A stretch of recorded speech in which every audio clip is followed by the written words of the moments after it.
Some days, the Browns news cycle feels like a full-on emotional roller coaster, and today is one of those days.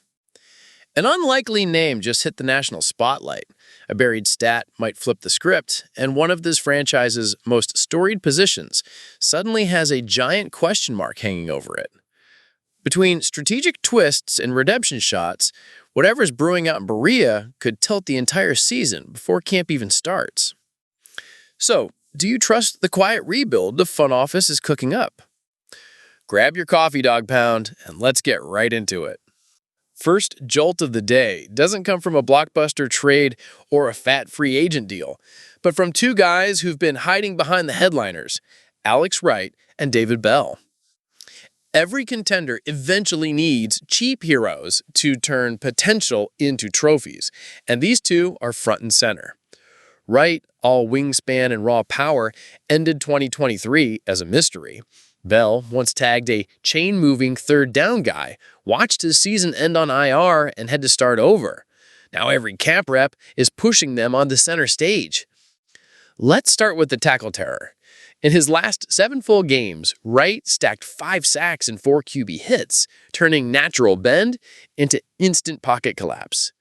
Jim Schwartz loves the leap he took versus the run, tweaking his attack angles so backs funnel straight into Mason Graham's arms. Inside sources say Schwartz is drawing up wide 9 looks, with Wright outside and Myles Garrett roaming inside. The plan is wicked simple. Slide protection to Garrett, and Wright eats the right tackle alive. Keep it balanced, and play action dies before it's born. Wright rolls into his pay-the-rent year, healthy and hungry. Flip to the offense. David Bell is out to prove possession receiver can mean dynamite. He spent 6 weeks in Colorado Springs training at altitude, sharpening breaks and stealing a half second on his in-cut. Late in 23, despite the QB carousel, Bell converted 73% of his targets into first downs, stretching drives when defenses sat on the short run. Clips leaking out of Berea this week show number 18 roasting the new free agent safety on post routes, drawing "That's filthy" from Deshaun Watson. If he does that on Sundays, safeties have to back up and linebackers get stranded. Here's the gasoline. Contract urgency. Wright's in the final year of his rookie deal. Bell, re-signed after being cut, is playing for his next paycheck. Nothing lights a fire like your financial future knocking on the door. Forums are popping with cookout bets on which August practice crowns Wright a starter, while Bell threads are split. Half see him seizing the slot, half say the hype is off-season vapor. Ken Dorsey is toying with 12 personnel sets that motion Bell inside, fake the jet to Elijah Moore, then hit play action to leave slow linebackers grasping air. On defense, Schwartz is repping simulated blitzes with Wright dropping to the flat while Garrett loops inside. Perfect recipe for a cheap pick six. If both guys pop, the payoff is triple: production, depth, and cap relief, because homegrown stars come dirt cheap. Doubt it? Remember when Martin Emerson locked up Jamar Chase on Halloween and became a biller overnight? In Cleveland, bargain heroes turn legend fast, and the next chapter touches the franchise's most iconic position, the one Jim Brown made sacred. While we process the idea of 2 forgotten names becoming centerpieces, here comes the gut punch: seeing Cleveland Browns' 29th ranked running back room. Yeah, that stings. A franchise built on pounding the rock, the home of Jim Brown, Kevin Mack, and, until that nightmare play in 2022, Nick Chubb, now sits near the basement. Worse, right now it feels fair. But there's more beneath those numbers. Ever since that knee-wrecking hit took Chubb out, the backfield turned into a live experiment, occasionally functional, often flat. Even with Jerome Ford running tough, the group lacked knockout power to close games. Enter Andrew Berry's stealth plan.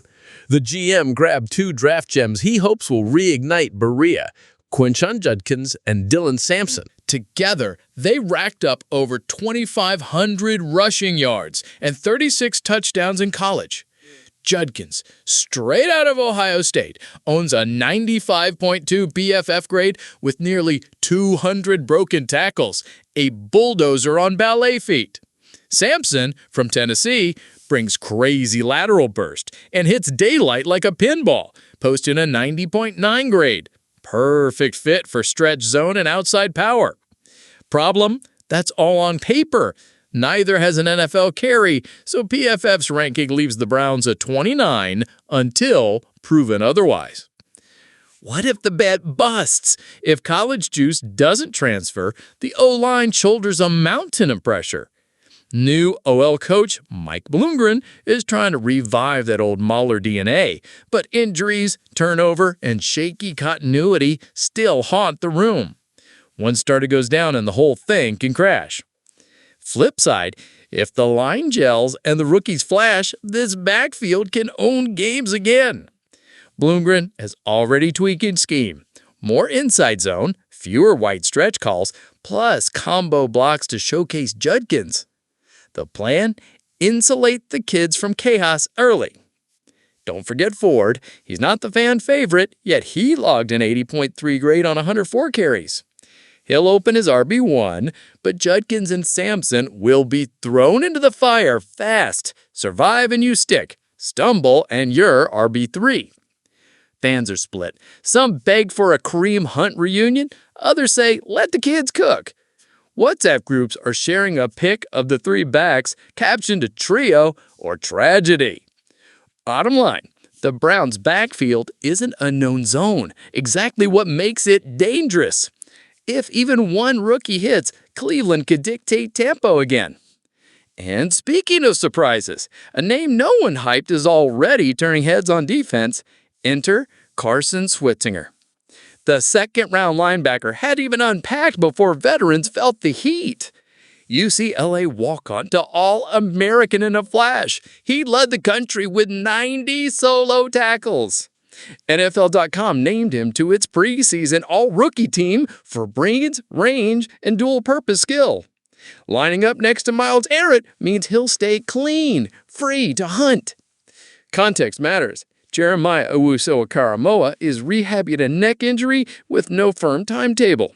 That red flag likely drove Barry to grab Switzinger early. Coaches are already installing third and long packages, putting him in shallow zones or hidden blitz looks. Day one mini-camp tape of his interception hit 230K views in 2 days, sparking draft steal versus is JOK in trouble debates. Either we gain legit depth or we find JOK's successor. More than scheme, it's emotional. For years, the Browns struggled to draft defensive leaders. If Switzinger keeps climbing, he could become the new heartbeat of this unit, symbol of the post-Harbaugh era. And he's not waiting. Every rep looks like the Super Bowl. Each tackle says his time is now. History teaches us the Browns' biggest named often rise from the wildest bets. So, with forgotten kids urging backfield legends God and rookies challenging vets, are we finally staring at a roster that doesn't just promise, but delivers? Because 2025 won't forgive empty hype. After a day like this, it's impossible not to feel the ground shifting on Lake Erie. Wright and Bell, one's afterthoughts, are eyeing starting gigs. The backfield, chubless but blood fresh. Good shock, folks. And a walk-on linebacker, it's getting called a leader before playing a snap. Comfort zones are gone in Cleveland now. Now it's your turn, dog pound. Who's most likely to blow up in 2025? Right? Judges, Schwediger, or all of them at once? To drop your take below, smash that like if you believe in the new wave, and hit subscribe so you don't miss a single chapter of this gritty rebuild. Go Browns!